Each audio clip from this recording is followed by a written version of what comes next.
Detroiters. You pay me for that one later. Today, we are here because we want to change. We don't even know what that change is. We don't even know what liberation looks like for us now, because everything has been so convoluted, so mixed up, so blended, until we can't even find ourselves in the goodness of what's happening today. We can celebrate today and be sorrowful tomorrow. No one is coming to save us. We have to save ourselves.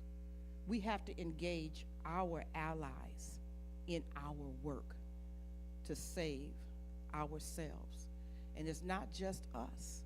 We're not saving just us. We're saving generations beyond us. That's what's important. That's why at 45, 65, 85, we keep fighting, because it's somebody that was fighting so that you could sit in this place right here today.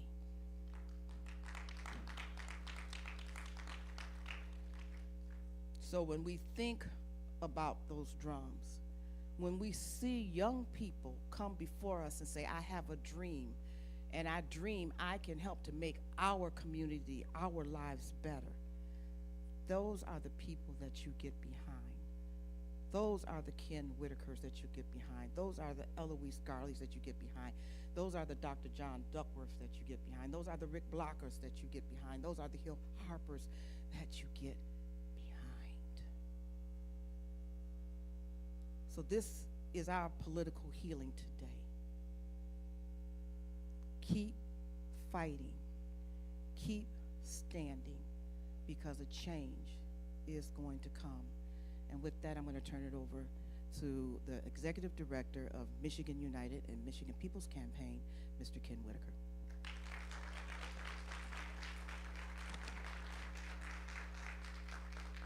Abarigani. Abarigani. I want y'all to repeat after me. I stand on my ancestors' shoulders. My descendants will stand on mine. I am who my ancestors dreamed about. Give yourselves a hand, please.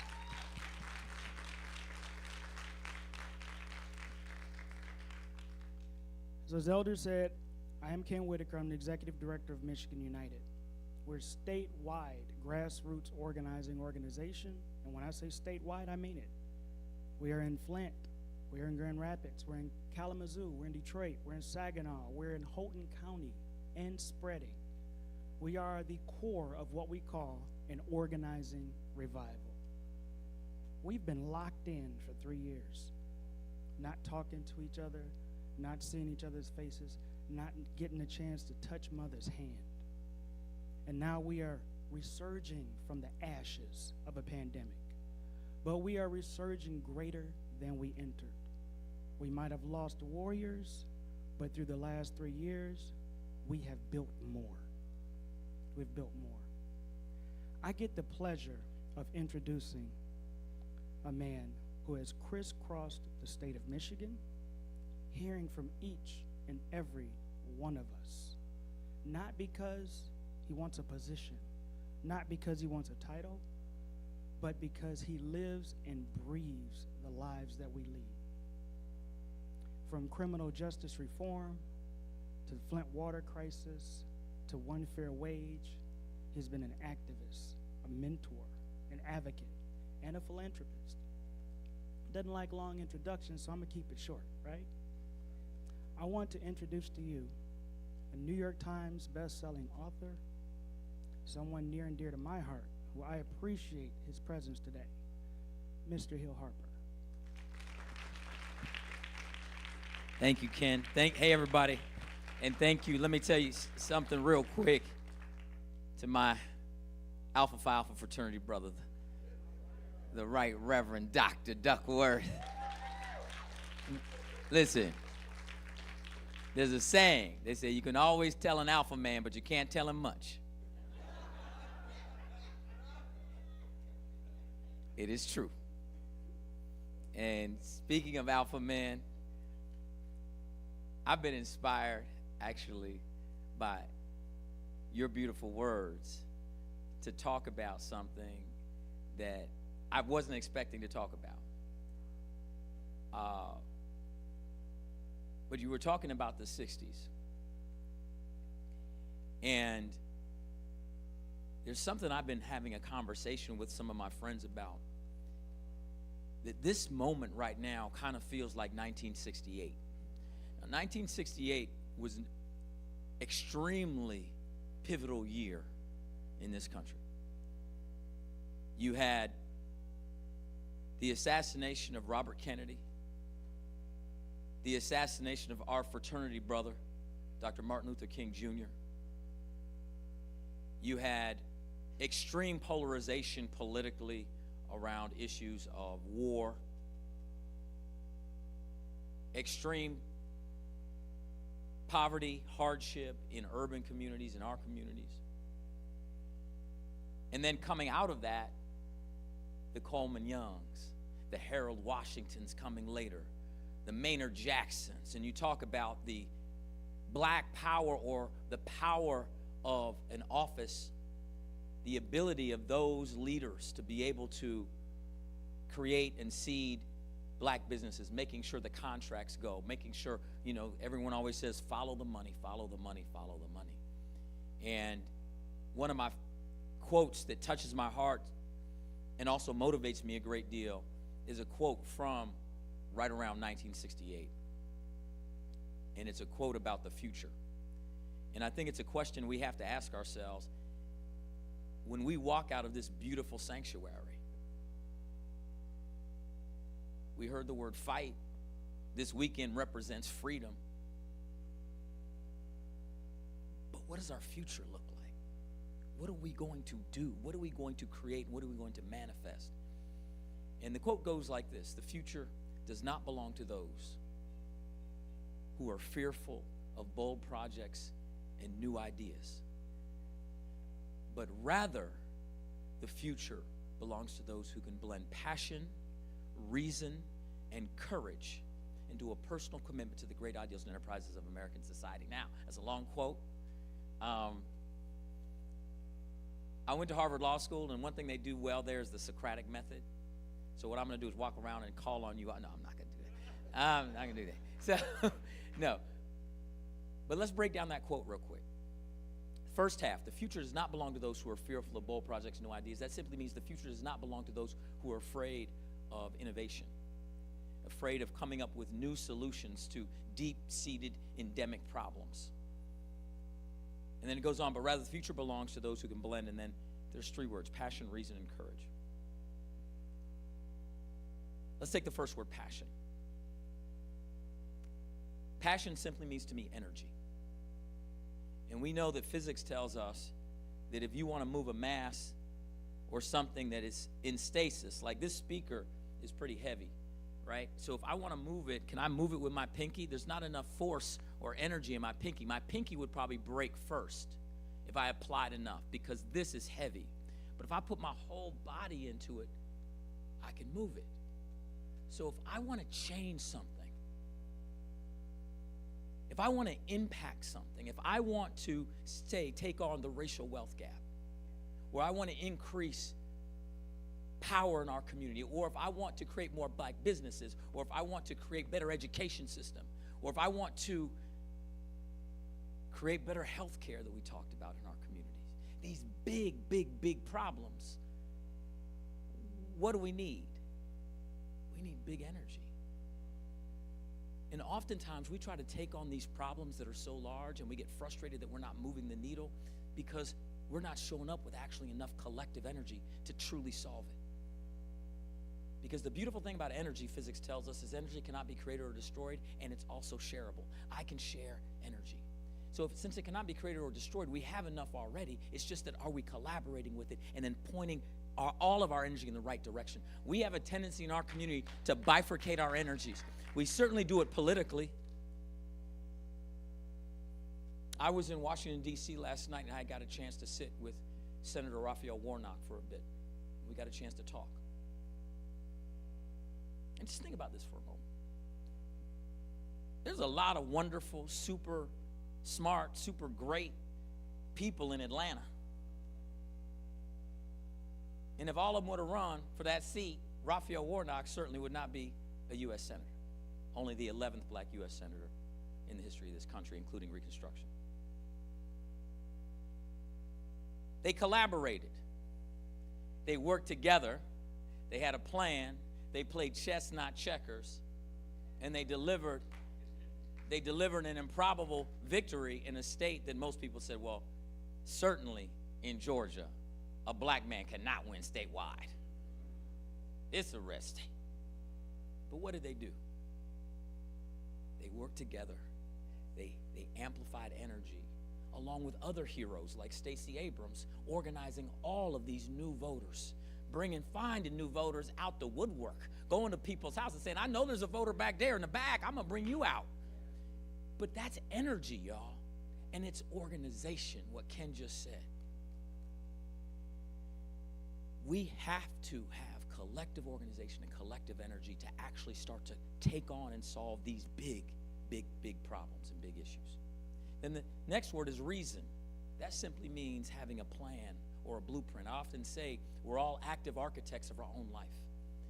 I write that in my books. I write it all the time. We're all active architects of our own life, and I truly believe that we are active architects of our own communities, our own institutions, churches, our own cities, our state, our country.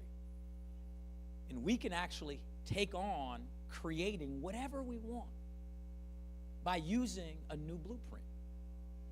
The beautiful thing about blueprints that architects use to start a project is that they're modifiable. Today they use computers. They used to use paper and pencil because they knew they had to modify it. Because you create the best blueprints you can at the time that you're creating it, but then you get new inputs, new information, and you adjust the blueprint over time, and then you refine the blueprint, and it becomes something better and better and better. And I would suggest that we have to have our own individual blueprints and then collective blueprints, because I have to understand what you want. I have to understand what you want. I have to understand what you want, and then I have to come up with a plan about how we can manifest that together. What can we do as part of my plan and as part of your plan to make it work? And unfortunately, in our current political system, the only people that are offering plans to political leaders are lobbyists and big money organizations. In fact, it's so bad now that most legislators do not draft any of their own legislation. They get, a lobbyist hands them a document, they read the document, they transpose that document, and this is offered up. But that's the system we're in. But here's the problem. We've allowed it to happen on our watch.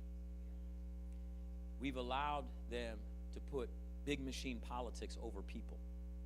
We've allowed backdoor deals to transpire. We've allowed things to be called things that sound good but are really bad, like Citizens United or Right to Work. We've allowed branding to lead the interests of individuals and people.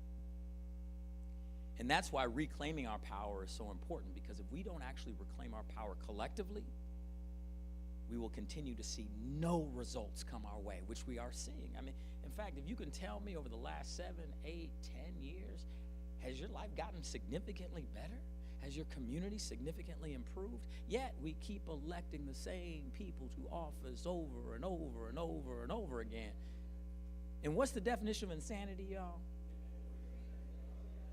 Doing the same thing over, expecting a different result? Okay, so we're on the same page there. And that's why we're seeing so many people check out of the process, right? And listen, I'll put some on myself. You know, when I went to Harvard Law School, on the second day of class, I met this guy at the basketball court. I went up to him. I wanted to play basketball. He was there. I said, hey, man, you want to play basketball? He said, well, why else would I be in the gym? I said, you smart, Alec. I said, well, my name's Hill. He says, my name's Barack. I said, Barack, nice to meet you.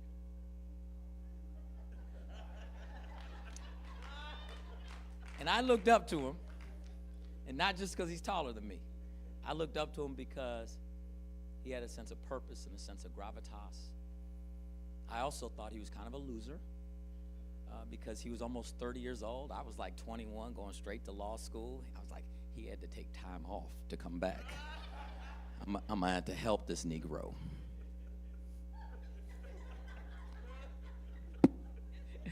But Barack Obama and I became friends, and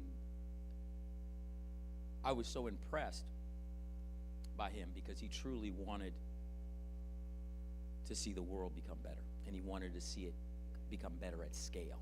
And he was extremely ambitious, and we both were very ambitious, and we both wanted to do things that were different.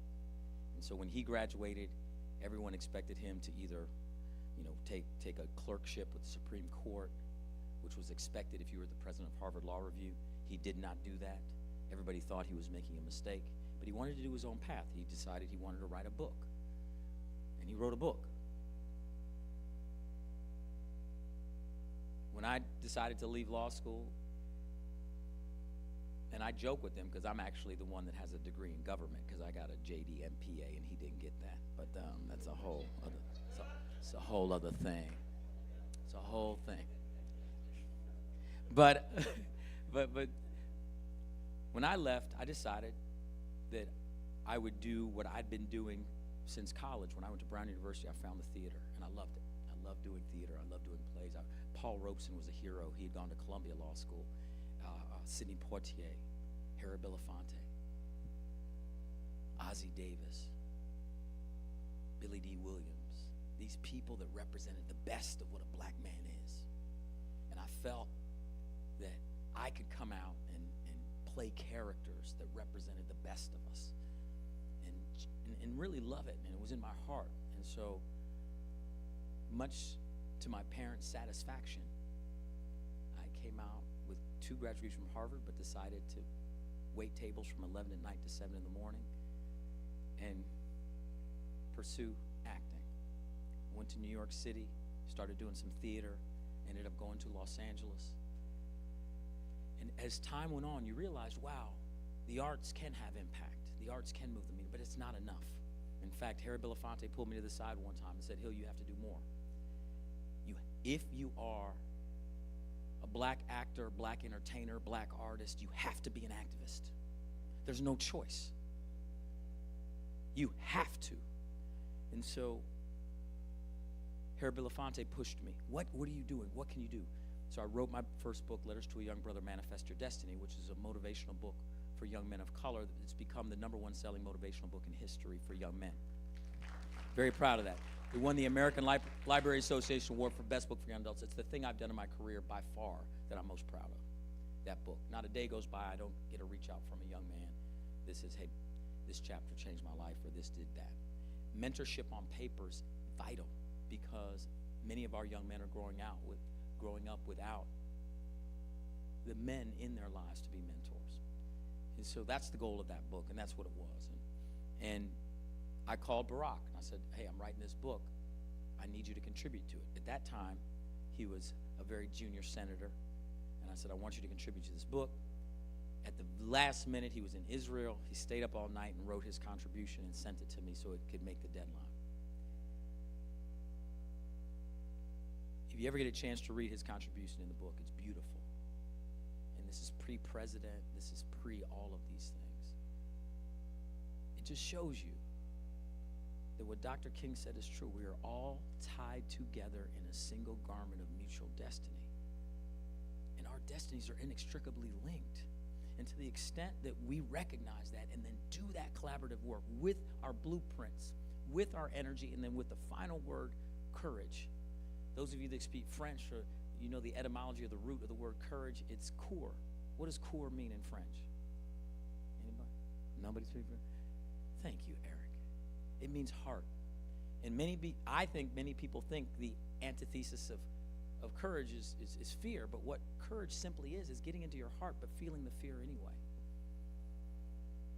And so when we think about taking risk and stepping out, we think about exposing ourselves and being vulnerable and going for big change, we have to lead with our heart, because our head will talk us out of it. And if we're leading with our heart and we're doing things for the right reasons and we know why, then we just have to go, and we go together. And to that extent, that's what I've been working on and working with, because trying to understand how can I be best in service in terms of impact and legacy for our community, for us to reclaim our power. I was so inspired talking to the sister. Where is she? Is she still here? Oh, I don't see her. Who's working in the reentry space and returning citizens. Oh, there you are, right here. You see? You're hiding behind the phone. I was so inspired talking to you, because my last book is called Letters to an Incarcerated Brother. And when we talk about our returning citizens, when we think about this idea of reclaiming power, that's where we have to go first, because they have been. Let me just put it this way.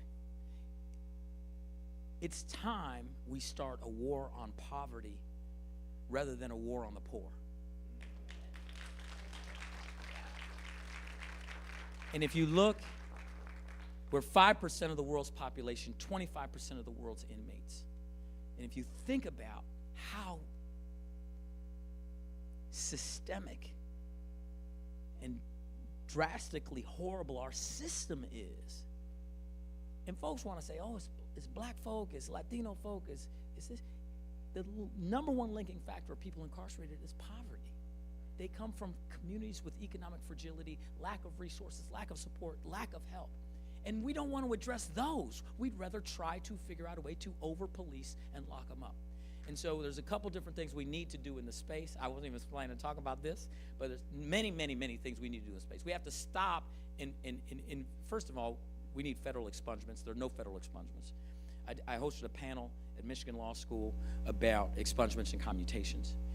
We need to push for that. Number two, we have to disallow layering on top of charges, because what happens is you have the fact that our court system is backed up. So you pick somebody up who's poor. They can't post bail, right? So watch how this works. Can't post bail. The DA, prosecutor, layers on 12 charges, just picking them out of wherever. Just if there's even an inkling of a charge, I'm gonna put this charge on you. And that adds up to 60-some years. And so what do? You have a conversation. You say, well, listen, your court case is probably not gonna come up to about 18 months. You don't have the money to post bail. So you're actually gonna sit in jail waiting a trial for 18 months. 12 charges is adding up to about 65 years if we do them sequentially.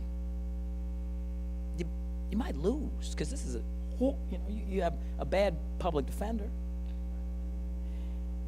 Here's what we're going to do. Just plea out to 3 years, 5 years. Okay, because your 18 months you'd sit in here anyway awaiting trial is half the time. So just cop a plea, and you're gonna be fine. You'll be fine. It's better for you. It's better for you. You don't want to do 65 years if you lose, and you don't want to sit in here for 18 months. It is so egregious. And most people don't know that that's exactly why 95% of cases plea out. Most people don't know that it's literally like a loan shark shaking someone down to get a plea. Yet we just keep allowing the system to work as it does. We have to stop that. It doesn't stop unless we decide, the people decide, we're actually going to put different people in office to create different laws and legislation that stops this. And that's what's so crazy. It's actually simple but not easy. And I think a lot of people conflate those two terms oftentimes. What we're talking about is actually really simple, but it's extremely difficult, because it means taking power back. And it's hard to get power. And that's why they work so hard to keep it. That's why when you see people who are leaving their positions of power, they want to place people into their roles. Why? Because you want to maintain your power. Because if you actually allow someone to occupy a role that's unbought and unbossed and owes you no favors, then they may not do what you want them to do. Those are the type of people we need in office. And the only way we do that is to align, organize, and grab it. Because power does not cede easily. In fact, they will do anything they can to maintain it. And that leads me to my final point, because I know Dr. Duckworth wants to eat lunch. No, they came for the food. I heard the food here. Who told me earlier that, the food here is good? They said that. So the key piece, since they will do anything to keep the power, what do we have to do? We have to protect each other more, which means love on each other more, simply. Let's just love on each other more, be more empathetic. And if they come after Ken, they're coming after me. If they come after you, they're coming after me. How come so often in our community, we'll see one person is trying to be a leader, they get out front, they shoot the arrows, and people are like, I'm glad that wasn't me. Woo! You see what they did to him? Oh, my goodness. Whoa, that was a bloodbath. Oh, my God. But watch this. You now have a former president that has 37, 38 criminal charges, and there are people out there protesting to protect him, to support him. So think about what we do and think about what they do. And then, so it's very clear difference. When someone comes after us, we need to be out there protesting to support that person. But rather than being like, I guess it didn't work this time, better luck next time. Woo, right? But we have to match their energy. And if we don't match their energy, we will continue to lose, and systemic racism will own the day. And I will close with this analogy. Think about the flag for a second. When you see a big American flag on the back of a pickup truck these days, who do you think is driving it? Yes. And then think about this. So they've co-opted the flag on our watch. They've co-opted the word patriot. They've co-opted even the word, which is crazy, pride or proud. It's like, how'd they even get that? They got the Proud Boys. And it's almost as if, and I think this is actually what they did, is that they studied the civil rights movement and flipped it on its ear and said we could actually use that blueprint to create a movement of racism, of misogyny, of hate, etc. Because remember this story. When Dr. King marched from Selma to Montgomery, there were hundreds of people, thousands of people carrying small flags. There was a big flag that they brought to the steps of the Capitol, and they demanded the Confederate flag come down and this flag go up. They had wrapped themselves in the flag, making sure to say, listen, we are going to cash America's check that says liberty and justice for all. And that, to me, is what we have to get back to. We have to grab our country back. We built it, yet we don't act like we own it. We have to grab it back on every level, but it starts politically, because if we don't do it politically, it's very difficult to do it in any other area. To me, there are two extremely powerful pillars today, and certainly this will change over time. But technology and political pillars are the two pillars that can create scaled and sustained harm and scaled and sustained positive change. And And we have to be working in both of those areas.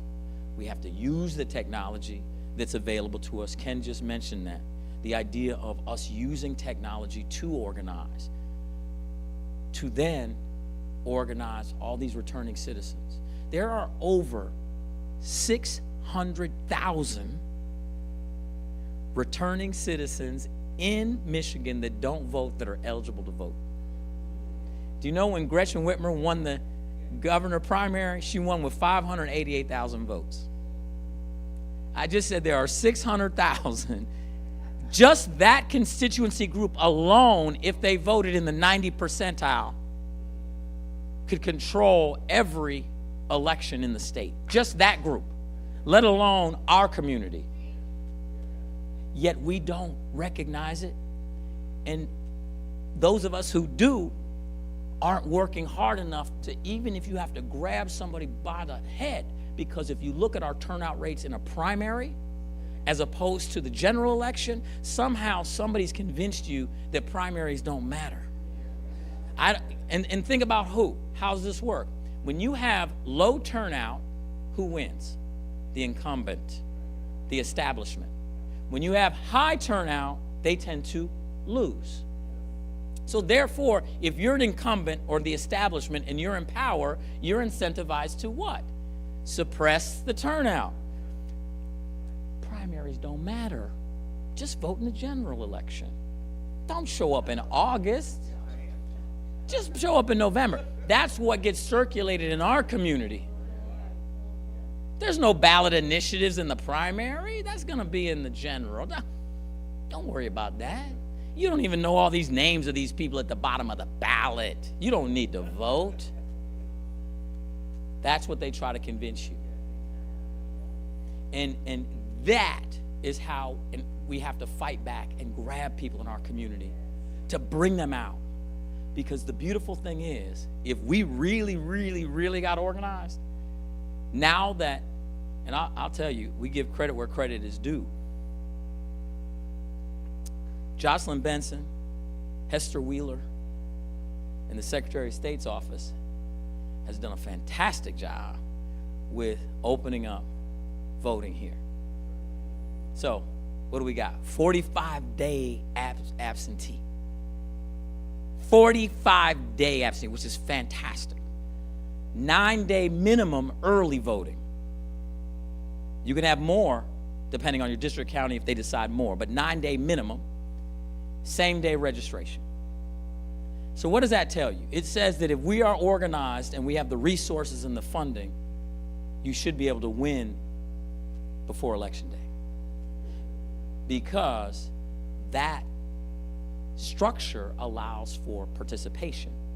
But if people are apathetic and they don't think they matter, and they don't think they, whoever gets elected doesn't really matter, then it doesn't matter if you have same-day registration or 45-day early voting or 9-day, it doesn't matter if you have all of that, because people will stay home and not participate.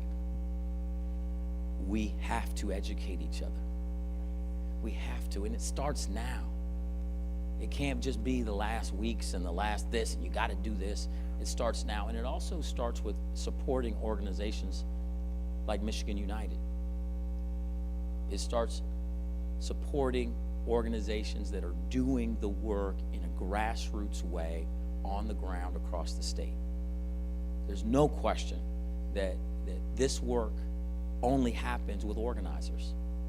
And it happens with people being able to get out there, knock on doors. I will go out with each and every one of you and knock on doors with you if you invite me. Because we have to put our feet on the ground.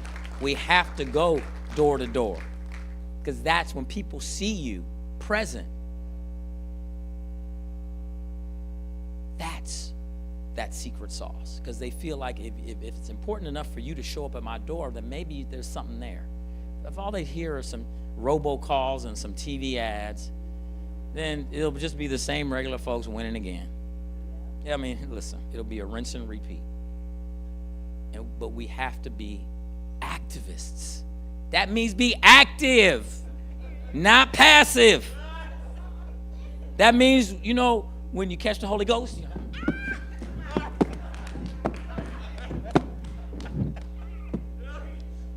You know something about that. Dr. Duckworth. I think I just threw out my back. But that we need that energy, and it just can't be in church. We need that level of energy on the street. We need it going door to door because it's infectious. That's my point. We share that energy. If we show up someone's door with that kind of energy, we're like, we need you. And they're like, oh, okay, I'll go. Let's go. That's what we have to do, y'all. And I'm willing to do it with you because this is a critical moment. My son is 7 years old. And where's the little one that's 6 years old? Where did she go? Gabby. She's in the restroom. So Gabby promised that she would play with my son Pierce. So I'm a hold her to that. But so when we think about the climate and climate change, water, PFAS, we think about education, healthcare. We think about all of these things that are affecting our future. We started this conversation talking about the future.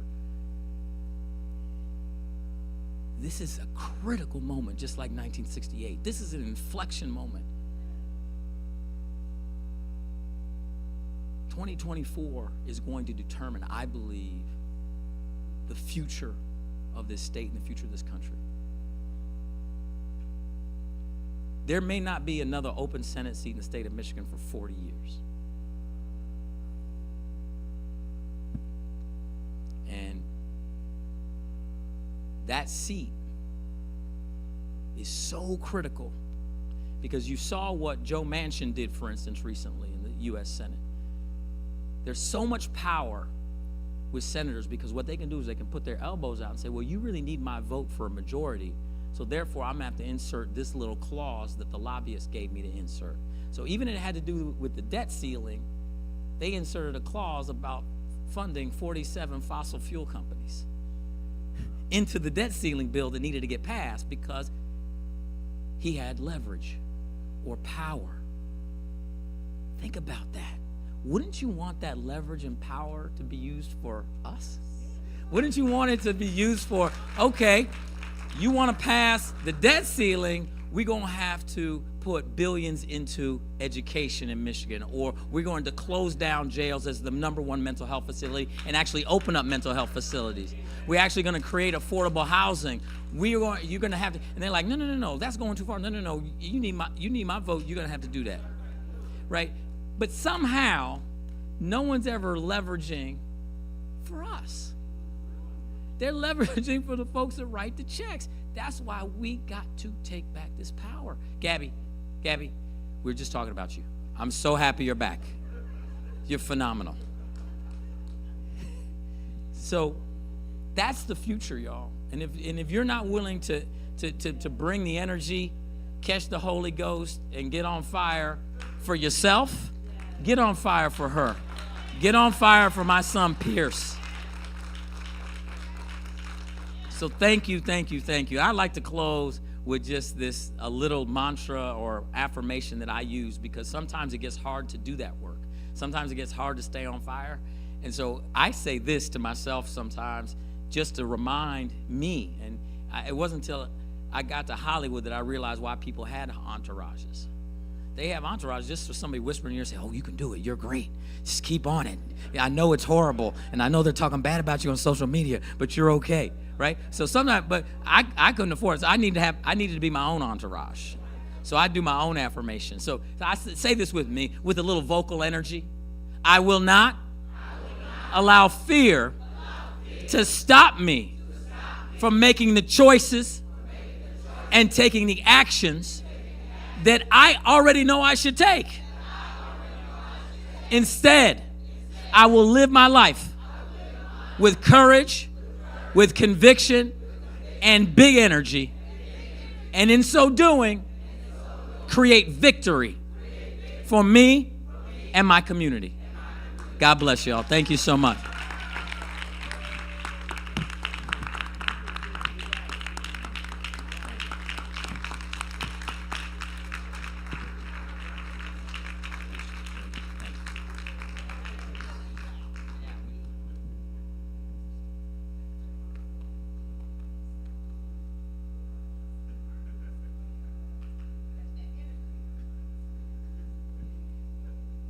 All right. We ready to eat?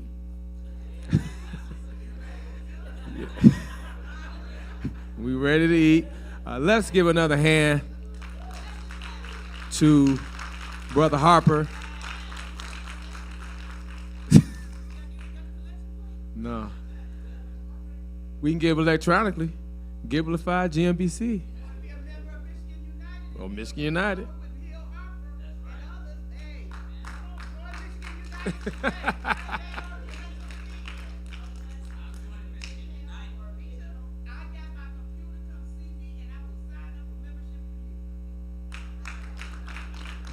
We do want to say that we want more of us involved in Michigan United. I'm personally involved in it as well. Serve as a faith outreach coordinator under Elder and the direction of Ken. And it's a wonderful organization of wonderful people that's concerned about people. So we definitely are grateful to that. I'm going to ask the grace, and then we're going to go over here and eat and then watch a movie. All right. Lord, we thank you for the food that has been prepared for the nourishment of our bodies. Bless the hands that prepared it, and mouths that shall receive it. In Christ's name we do pray. Amen. Arise, slay, and eat.